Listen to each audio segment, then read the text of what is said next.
All right, guys, this is going to be a pretty quick one today, I believe. This is for Monday. I believe it's April 27th.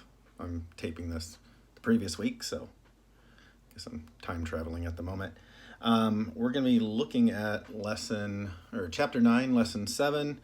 It's on graphing coordinate plots. Again, it's kind of related to the numbers that we've been looking at in the tables and the rules and whatnot. So we'll be taking a look at that. But first, I thought I would let you know I had a really bad fall recently. And since then, I just can't trust stairs. They're always up to something. All right, if I didn't mention it already, we are on page 572. I'm going to be looking at number 1 and 2, and I think this will go pretty quick for you. In this scenario, it says for every 2 square feet of lawn, Charlie needs 8 ounces of fertilizer.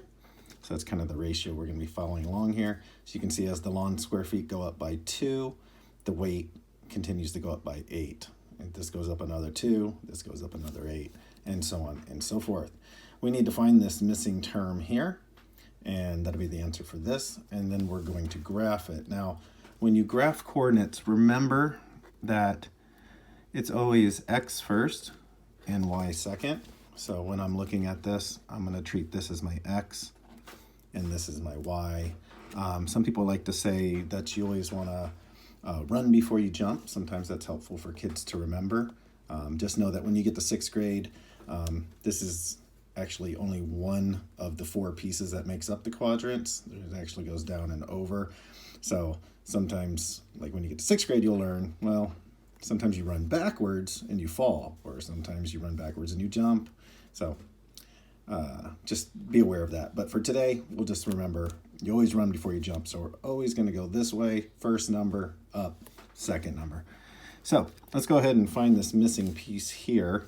Again, we said that these were going across increasing times 2, and these were going up increasing by 8. So if 32 increases by 8, I'm going to get 40. Of course, we could have looked at it a different way as well. You see how the 8 becomes 32 by times 4, 6 becomes 24 by times 4. So we could have just took the 10 times 4 and got the 40. So a couple different ways to look at that. So 40 feet is our answer. And now we're going to graph it. So square feet, remember, the feet are going to be my x, and the weight is going to be my y. So this is my lawn in feet. Sorry. One of these days I'll be able to look through a camera and write at the same time. And this is my weight, and it was in ounces. All right, so our first coordinate is going to be, our x value is 2, and our y is going to be 8. So we'll come over 2 and up to 8. We're going to go ahead and plot it. Next, it's 416, so we're going to run to 4, and we'll jump to 16. Then it's going to be 624, so you run to 6, and you jump up to 24. And then 832, starting again here at 0, 0. This is our origin. I'm going to run over to 8, and then up to 32. And then finally, the one we figured out, we are going to run 10 and jump all the way up here to 40. And you'll see, if I can connect these straight, we kind of have a nice straight linear line here. And that's because these aren't wild values that are changing. We know that as this goes up by 2, this goes up by 8, this goes up by 2, this goes up by 8. So we should see a nice straight line when that happens.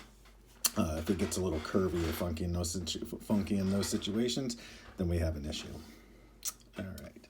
Just need to make a quick correction. I put 40 here, and this should be 4.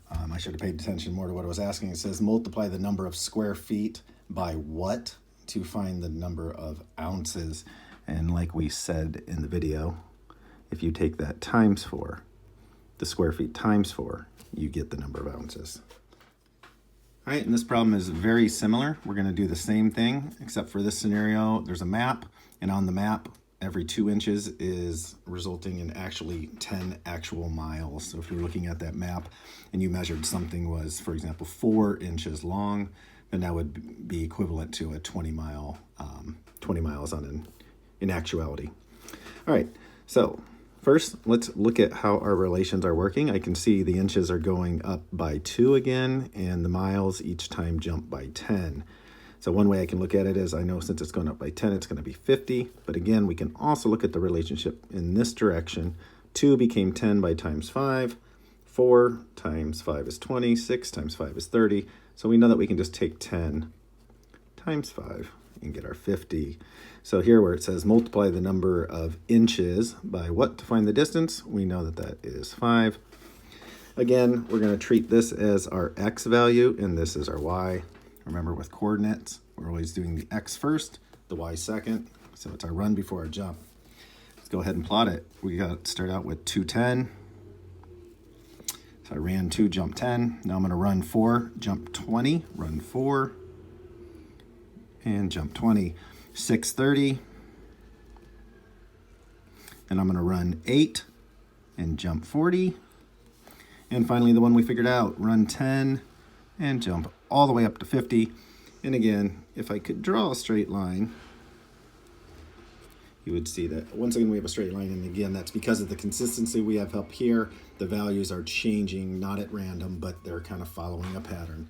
As one goes up by 2, the other goes up by 10. So we could complete this pattern for infinity, and it would continue in a straight line, just as we have shown here. I also didn't label this. Shame on me. This was my inches, and this was my miles.